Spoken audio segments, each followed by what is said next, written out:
So this is the room tour of the interior cabin, 9523. So this one, again, you're just going to stick it in there and open.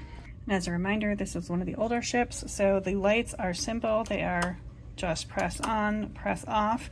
You don't need to have the key card in the room light in order for it to work. This is set up with the king size bed right now, but this bed can also be split so that you have two twin beds, one on one side, one on the other, and then the nightstands on either side will go into the center. There is also a couch. This couch does fold out to make room for, no, I take that back. There's a couch, and then you can also see the pullmans that are up on top. I will add a video later that shows what the pullmans look like when they're down, but this is how it looks when they are up, and then they come down from the ceiling to make bunk beds for you. This is a relatively tight cabin, but you do have the telephone that is over here, as well as lights individually controlled on either side of the bed so that you can quite easily turn lights on and off as you like and not have to get all the way out of bed to turn them off at nighttime. There's also the main light controlled here. And then you've got a full-length mirror as well as the mirror that was at the foot of the bed or the head of the bed. And then you have your station to get ready with a desk, and inside the desk you'll typically find Kleenex in the top drawer.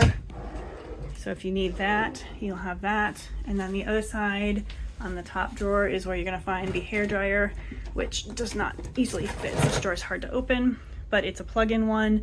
This, I will tell you, is not the most powerful hairdryer. It works in a pinch, but in the most cases, you're probably going to want to bring your own if you're really caring about drying your hair while you're on your cruise.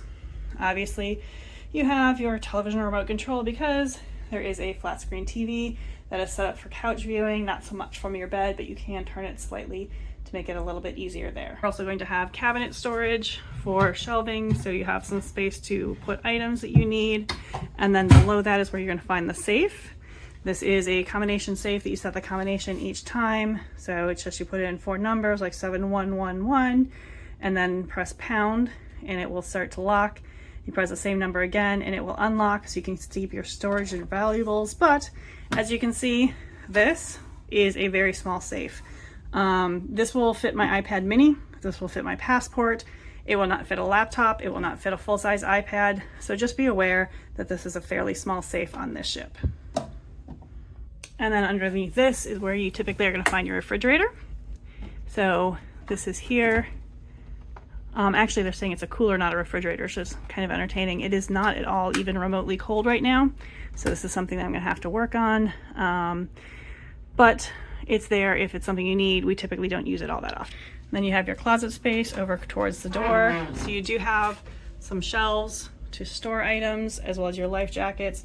These life jackets, you can fit 2 of them on a shelf, so it can give you a little bit more storage space. There is also room for hanging, but as you can see, you don't have a ton of hangers here.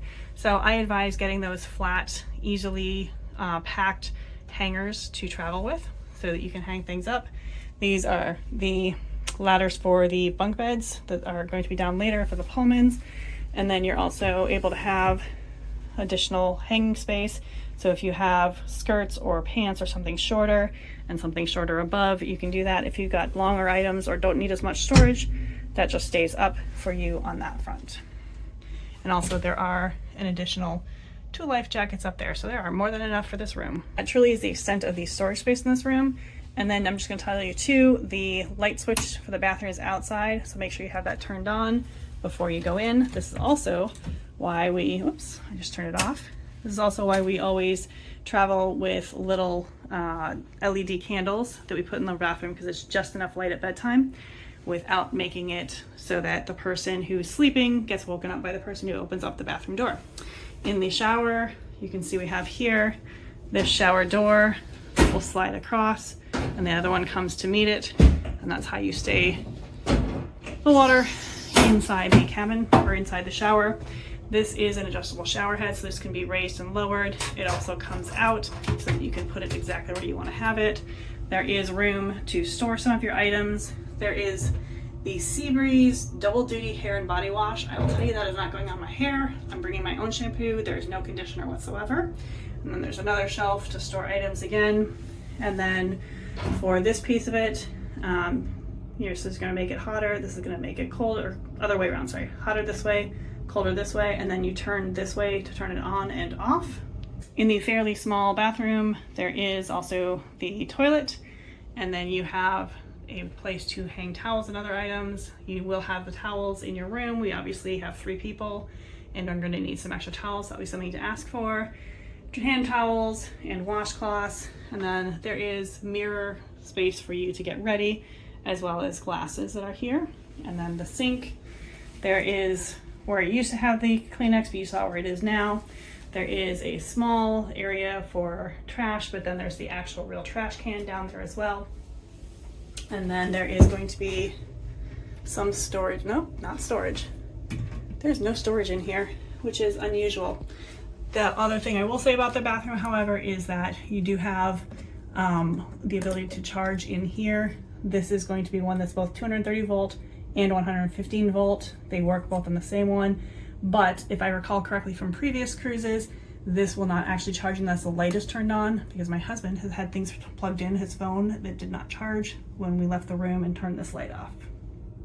And I take it back, this is actually storage. You just have to come and open it this way, and then you have some small storage area here, but this is really not a lot of storage in this cabin whatsoever between the closet and other areas. So what I would suggest for storage is they make magnetic hooks that we always bring, and then we just take the magnetic hooks and we put them up along the wall here so we have some extra storage space to hang items and store things. Speaking of controlling things and having them go up and down, this is the temperature control. It is a simple make it warmer, make it cooler.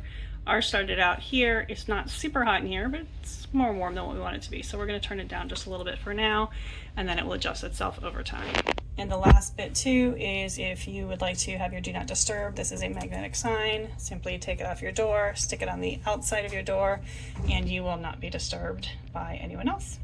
And actually I mentioned that you could have the beds as twin beds instead. This is what it looks like when it's a twin bed setup, because we had ours flipped. And then the Pullman is where you have your bunk beds for others to sleep if you have an extra person. The one thing I will say is that this is a very low Pullman. So if you are in the bottom bunk, be very careful because it's easy to hit your head. These are significantly lower than what I'm used to on other cruise ship lines that I've cruised on with the Pullmans. And then just a quick heads up, you must be over 6 years of age, under 300 pounds in order to be on the top bunk of the Pullman. And then again, like I've said, this is a fairly small room. So you've got the ladder that you use to get up, but because you've got the couch right here, it actually makes it a little bit challenging to get this very secure. So just be careful when you're going up and down to get that on there. The last thing that I'm going to share is, again, when you come to the head of the bed, you actually have this little railing here, which is convenient for you to be able to store items up on here if you are sleeping on the top of the Pullman. The only other piece I'm going to point out right now is that there is additional charging here. You've got your 120 volt plugs to the left on side of the desk, and then on the right side of the desk you're going to have your 230 volt plug, as well as this is where the phone used to be, but they have moved it over to the nightstand. And then for the announcement channel, you can turn the volume up or down so that you can hear the announcements from the ship's captain and crew from any kind of, if there's an emergency, to typically more often it's saying these are the activities that are going on during the day. So you can adjust that volume to meet your needs. Any questions? Leave me a comment below. This is an interior cabin. This is cabin 9523. It will sleep 4 people, and you can have the bed set up either as the king size bed like this or as twin size.